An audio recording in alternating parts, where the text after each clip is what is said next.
लोकतंत्र में कोई सरकार की नीतियों के खिलाफ आवाज़ उठाता है, कोई धरना प्रदर्शन करता है, चक्का जाम करता है, कोई अपनी बात मुखर होकर रखता है, लड़ने के लिए समाज को प्रेरित करता है, क्या या ऐसे व्यक्ति को आतंकवाद की धाराओं के अंदर उसको अरेस्ट किया जा सकता है? इस बात पर दिल्ली हाई कोर्ट ने साफ तौर पे कहा है कि संविधान में हर किसी को आवाज़ उठाने का अधिकार है और ऐसे अधिकार का उपयोग करने वाले को हम आतंकवादी नहीं कह सकते। आतंकवाद वो होता है जो देश की रक्षा के लिए खतरा पैदा हो जाता है, जबकि लोकतंत्र में सत्ता के खिलाफ, सत्ताधारी पार्टी के खिलाफ या सरकार के खिलाफ आवाज़ उठाना ये एक लोकतंत्र का अभिन्न अंग है। ऐसा करने पर किसी को आतंकवादी नहीं बनाया जा सकता सिर्फ इसलिए कि कोई सत्ताधारी के खिलाफ आवाज़ उठाता है तो वो आवाज़ उसे पसंद नहीं आती है या वो आवाज़ सत्ता के खिलाफ है, इसलिए उस आवाज़ को बंद करने के लिए यूएपीए जैसे आतंकवाद से लड़ने वाले कानून उस व्यक्ति पर लगा दें और उसकी आवाज़ को बंद करके उसे जेलों में ठूसा नहीं जा सकता। सत्ता को ये याद रखना चाहिए कि कौन सी आवाज़ आतंकवाद की आवाज़ है, कौन सा एक्टिविटी, कौन सा काम आतंकवादी का है और कौन सा काम लोकतंत्र को जिंदा रखने के लिए विरोध प्रदर्शन करने का है। इस रेखा को परिभाषित करना, इस रेखा को ध्यान में रखना ये बहुत ज़रूरी है, नहीं तो ये लोकतंत्र ख़त्म होने का खतरा मंडराएगा। इसी बात को रखते हुए दिल्ली हाई कोर्ट ने 3 लोगों को, जिनके खिलाफ ये आरोप था कि जिन्होंने लोगों को आंदोलन करने के लिए उकसाया, जिन्होंने चक्का जाम किया, जिन्होंने आंदोलन के लिए, विरोध प्रदर्शन के लिए, सीएए कानून के खिलाफ खड़े होने के लिए लोगों को प्रेरित किया, वो आतंकवादी कैसे हो सकते हैं? तो जो आतंकवाद के कानून यूएपीए का सेक्शन 15 और 17 जो इन 3 लोगों पर, 3 कार्यकर्ताओं पर लगाया गया था, उसे गैर कानूनी, गैर संवैधानिक डिक्लेयर करते हुए तीनों लोगों को बेल दे दिया, जामीन दे दिया। ये तीनों विद्यार्थी थे, इनका नाम है आसिफ इकबाल तन्हा, नताशा नेहवाल और देवांगना कलिता। इन तीनों को जामीन देते हुए दिल्ली हाई कोर्ट ने साफ तौर पे कहा है कि सरकार किसी भी तरह से, पुलिस किसी भी तरह से ये साबित करने में असफल रही या किसी भी तरह का ऐसा मटेरियल चार्जशीट में लाने में असफल रही कि जिससे ये कहा जा सकता है कि इनका संबंध किसी भी आतंकवाद की कार्रवाई से था। किसी को सीएए एनआरसी के कानून के खिलाफ प्रोटेस्ट करने के लिए व्हाट्सएप ग्रुप बनाना, व्हाट्सएप ग्रुप बनाने के लिए कोई सिम कार्ड देना, ये आतंकवाद की कार्रवाई नहीं हो सकती। महिलाओं को सीएए एनआरसी के खिलाफ, कानून के खिलाफ खड़े होने के लिए प्रेरित करना, यह आतंकवाद की कार्रवाई नहीं हो सकती। ये तो लोकतंत्र का सामान्य काम है और कोई भी कार्यकर्ता, कोई भी छात्र इसे कर सकता है। और किसी भी छात्र के आंदोलन से देश की बुनियाद नहीं हिल जाती, देश की स्वतंत्रता और रक्षा को खतरा नहीं पैदा हो जाता है। तो ये जो भी काम किया गया है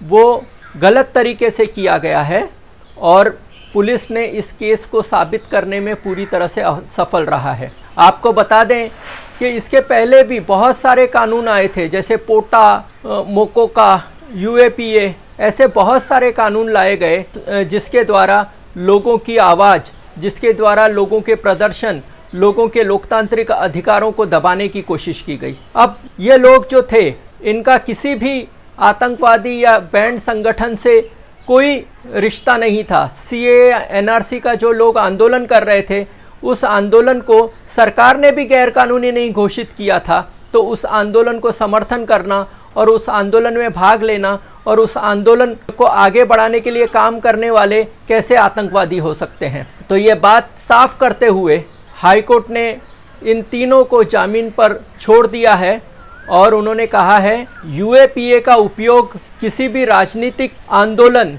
या आंदोलन को दबाने के लिए नहीं किया जा सकता। यूएपीए सिर्फ और सिर्फ आतंकवाद की कार्रवाई में जो लोग लिप्त पाए जाते हैं, जिनकी कार्रवाई से देश को खतरा हो जाता है, सिर्फ ऐसे लोगों पर यूएपीए लगाया जा सकता है। संविधान में हर एक व्यक्ति को शांतिपूर्वक आंदोलन करने का अधिकार है, लेकिन अगर हम आर्ग्यूमेंट के लिए ये मान भी लें कि यह आंदोलन शांतिपूर्ण नहीं था, तो कानून में बहुत सारी धाराएं हैं, बहुत सारे कानून हैं जिसके अंतर्गत उन पर कार्रवाई की जा सकती है। लेकिन किसी अशांतिपूर्ण आंदोलन या अशांतिपूर्ण कार्रवाई या अशांतिपूर्ण चक्का जाम, ऐसी कार्रवाई को रोकने के लिए या ऐसी कार्रवाई के खिलाफ यूएपीए या आतंकवाद का कानून नहीं हो सकता। ऐसी कार्रवाई करने के लिए हमारे आईपीसी में, सीआरपीसी में और दूसरे कानून में बहुत सारी जगह है जो सामान्य कानून है, उसके अंतर्गत कार्रवाई हो सकती है। लेकिन यूएपीए जैसे आतंकवाद को डील करने वाले, आतंकवाद के विरुद्ध जो कानून है उसका उपयोग नहीं किया जा सकता। अगर यूएपीए जैसा कानून जो आतंकवाद के लिए है, उसको अगर सामान्य इस तरह से उसका उपयोग सामान्य रूप से ऐसे कार्यकर्ताओं के खिलाफ इस कानून का उपयोग किया जाएगा, तो ये कानून का कोई महत्व ही नहीं रह जाएगा। तो इस तरह से उन्होंने तीनों लोगों को जामीन दे दी है, जो तीनों 1 साल से जेल में थे। उनके खिलाफ ये भी आरोप लगाया कि उन्होंने दिल्ली के दंगा भड़काने की कोशिश की। लेकिन सभी जानते हैं कि जो दिल्ली में दंगा भड़काने वाले लोग थे, जो कपिल मिश्रा था या जो भी बीजेपी के कार्यकर्ता थे, जिसमें केंद्रीय मंत्री भी था, गोली मारो सालों को और हम देख लेंगे, ये सब जो बात करने वाले हैं, उनके खिलाफ आज तक कोई कार्रवाई नहीं की गई। तो सरकार एक तरफ जो लोग आतंक की कार्रवाई कर रहे हैं, जो लोग समाज में बंटवारा लगाने की कोशिश कर रहे हैं, जो लोग समाज को तोड़ने की कोशिश कर रहे हैं, उनको बचाने की कोशिश कर रही है। और दूसरी तरफ जो लोग अन्याय अत्याचार के खिलाफ खड़े होते हैं, जो लोग अपने लोकतांत्रिक अधिकार के लिए लड़ते हैं, जो लोग सरकार की नीतियों के खिलाफ आवाज़ उठाते हैं, ऐसे लोगों पर यूएपीए जैसी धारा लगाकर उनको जेल में बंद करने का काम किया जा रहा है। आपने देखा होगा कि इसी तरह से यूएपीए का इस्तेमाल करके पिछले 3 साल से भीमा कोरेगांव के केस में 16 देश भर के सामाजिक कार्यकर्ता, वकील, लेखक, बुद्धिजीवी, ऐसे लोगों को जेलों में बंद करके रखा गया है। उनको पहले कहा गया प्रधानमंत्री नरेंद्र मोदी की हत्या करने के लिए आए थे, फिर बताया गया कि उनका नक्सलवादियों से संबंध था।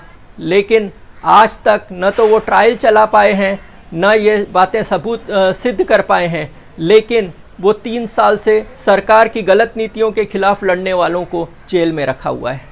तो सरकार का यही है कि केस साबित हो या न हो, बाद में क्या होता है वो देख लेंगे। लेकिन आज ये हमारा राजनीतिक विरोधी है, आज ये हमारी नीतियों के खिलाफ बात कर रहा है, आज ये जनता में जागृति ला रहा है गलत नीतियों के खिलाफ। तो इसे यूएपीए जैसे कानून के अंतर्गत जेल में डाल दिया जाए, चार्जशीट के लिए देरी की जाए और सालों साल निकल जाएंगे, उसके बाद केस सिद्ध हो या न हो उससे कोई फ़र्क नहीं पड़ता है, क्योंकि उन्होंने अपना मकसद पूरा कर लिया कि ये कार्यकर्ताओं को जेल में रखना था, उन्होंने जेल में रख लिया। और दूसरे बहुत सारे कार्यकर्ता जो आवाज़ उठाते हैं, उनको डरा धमका कर उनको किसी भी आंदोलन से दूर रखने की जो सरकार की साजिश थी, वो उसमें सफल हुए।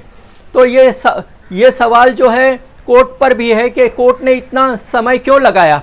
न्याय सिर्फ होना नहीं चाहिए, न्याय होता हुआ भी दिखना चाहिए। इस मामले में हम साफ तौर पे देखते हैं कि 1 साल इन तीनों कार्यकर्ताओं का चला गया, 1 साल इन तीनों विद्यार्थियों का चला गया। अब 1 साल कौन लौटाएगा? नताशा नेहवाल के तो पिता भी गुजर गए इस बीच में। तो ये सवाल है कि सरकार ने यूएपीए जैसे कानून को अपने राजनीतिक फ़ायदे के लिए राजनीतिक इस्तेमाल करके अपने विरोधियों को दूर रखने का, उनको डरा धमका के रखने का या उनको जेलों में ठूस के रखने का और राजनीतिक विरोधियों को धमकाने के लिए एक हथियार की तरह इस्तेमाल कर रहे हैं। तो आपको क्या लगता है इस कानून के बारे में? आपकी क्या राय है?